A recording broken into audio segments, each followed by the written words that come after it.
So today we're going to talk about how you want your walk-in shower, curbless shower, zero entry shower, handicap shower built. This is critical. Stay tuned. Here we go.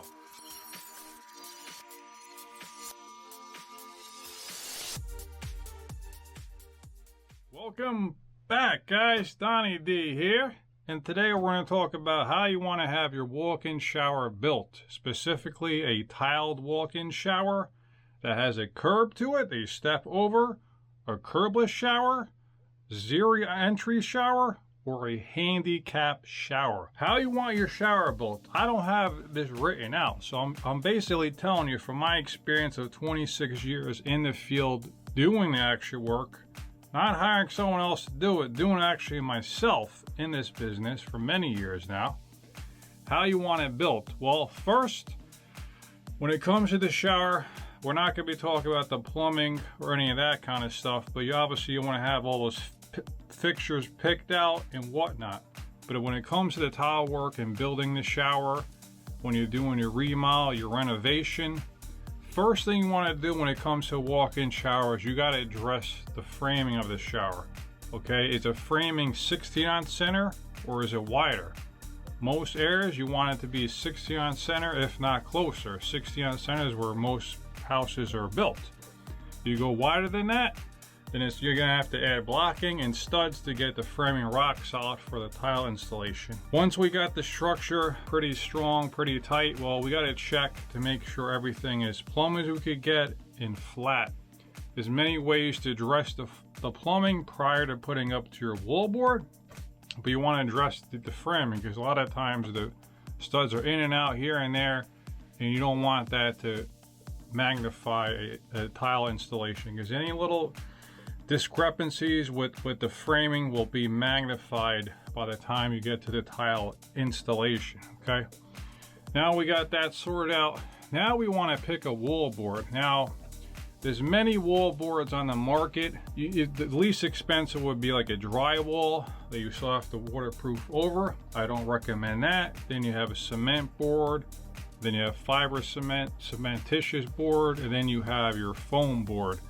My chosen method at the time of this recording, at least right now in spring of 2025, which it has been for many years now, is a closed cell foam board. Again, there's many on the market, but a foam board, and most of them are the core of the board is actually the waterproofing there. Some of them have the waterproofing as the core in the front and the back. The main thing that is that it's going to outlast pretty much any other wall board that you could use on the market as of right now. Any foam board will do the job, and there's obviously higher qualities and lower quality ones, but for the wall board, again, I choose a foam board. Then once we get the wall board sorted out, we're going to say, okay, how are we going to build the base of the shower? Building the base of the shower is critical, okay? First off, we want to have a level substrate as possible. Again, we're addressing the framing on the floor, making sure the flexion's out of hand. That's a whole nother topic, but essentially you want your substrate to be rock solid and nothing moving, as flat as possible and as level as possible. One more item to add is a drain. Now, there's many drains on the market for a walk-in shower. The best drain that I have come across, and the best style drain you could say, is a bonded flange drain. Now, there's a few on the market. I would say the top two, Sluter makes one of them, and the next best one, which is my top drain at the moment for a point drain, that is a Flow FX traditional drain, a bonded drain. They have two different drains. The Flow FX, you have like a square one and you have a round one. Either one or a bonded drain system. Anyone that's out there that's doing a three-piece drain with a liner, fire them, get rid of them. Don't ever use those systems, okay?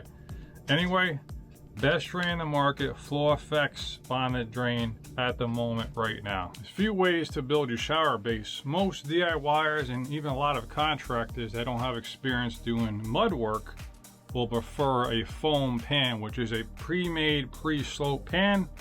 Those do work. You just have to have a floor that's almost dead perfectly level and flat, which most remodels and renovations, 90% of them are not the case. So you either got that, there's many different foam trays on the market you can choose from. I usually don't do foam most of the time unless we have a new build and it's perfectly level and I have multiple showers to do, and that helps be a little bit more efficient. My preferred method most of the time, especially on renovations and remodels, mortar bed. So mortar bed is you put your mud in there, you pack it down, and you slope it to the drain, and that will accommodate any size shower, any location of the drain. Plus it's rock solid and it really won't compress at all. It has a lot of strength to it to be pretty much clear as I can here. It's really, really strong. So that's how we're going to build the base, slope it to the drain. We're going to use a mortar bed. That's my preferred method, again, most of the time. And then we're going to choose, where we want the drain location. You have point drains, you have line drains, all to choose from. But that's how we're going to get everything sloped. And then we're going to have the curb. We're going to do the curb prior to the mortar bed. You could build it out of wood. And wood, by using 2x4 lumber, if you're doing a curb, you could shim up the 2x4s to get it level. Because again, most substrates, most floors are not level. You can either do that or use a foam material to cut it down to size to make your curb. And once all that's done, pretty much the whole shower is built right now. We're just not waterproof yet. So my preferred method, again, there's many methods on the market at the time. My preferred method is by using a foam board on the wall and using sealant in between the joints to create a watertight seal. So my preferred method is a sheet membrane, which gets mortared down with thin set mortar on the whole shower base, up the walls, and up and over the curb. Right there and then, you're pretty much waterproof. You just gotta let it dry for about a day, 24 hours, and you can do a flood test. Now, I like to take it a step further. That is sufficient and that will work. But when I have the time on project, which is most of the time, I like to take a liquid membrane and I go over all the seams where the mortar is and where the sheet membrane connections are. And what that does, that stops any wicking on the seams. This is not something you have to do, but just something I like to do.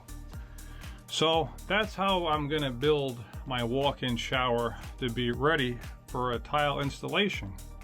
So once you get through all this, you really want to check your work, and we want to do the flood test, okay? So allowing everything to dry properly according to the manufacturers, how much time they want it, depending on the temperature, humidity. You want a flood test, and basically what we're doing there, we're putting a plug in the drain, and we're filling up the base of the shower with at least an inch to a few inches of water, and we're making sure that there's no leaks anywhere, because if there is a leak now, we can fix it now, versus when we had this beautiful walk-in shower that you spent a lot of time and effort and money on, either doing yourself or hiring a contractor to do, okay?